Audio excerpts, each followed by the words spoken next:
د کندهار ښار په 12مه ناحیه کې د پل جوړولو چارې بشپړې سوې.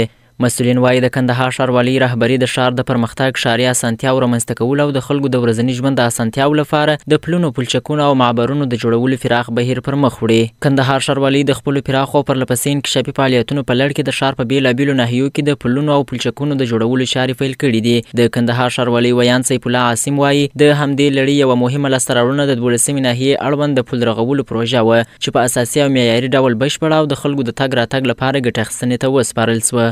کندهار ښاروالۍ د خپلو پراخو او پرلپسې انکشافي فعالیتونو په لړ کې د ښار په بېلابېلو ناحیو کې د پلونو او پلچکونو د جوړولو چارې پیل کړي دي.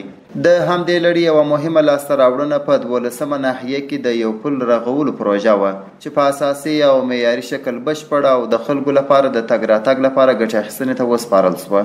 ښاغلی عاصم زیاتوي همدارنګه په همدې مهال کې د ښار د 10مې ناحیې اړوند د کارتای معلمین په سیمه کې د یو بل پلچک د جوړولو چارې هم په اساسي او معیاري ډول پیل سوي دي. د ده په وینا د کندهار ښاروالۍ رهبري د ښار د پرمختګ، ښاري اسانتیاو رامنځته کولو او د خلکو د ورځني ژوند د اسانتیاو لپاره د پلونو، پلچکونو او معبرونو د جوړولو پراخ بهیر پر مخ وړي. د دې پروژو له مخې به د ښار په بېلابېلو ناحیو کې 19 پلونه او پلچکونه جوړ سي. همدارنګه د ښار د 10مې ناحیې اړوند د کارتای معلمین په سیمه کې د یو بل پلچک د جوړولو چارې هم په اساسي او معیاري ډول پیل سوي دي.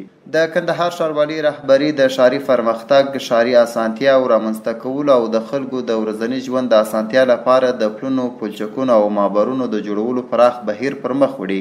د دې کارونو له مخې به د ښار په بېلابېلو ناحیو کې 19 پلونه او پلچکونه جوړ سي.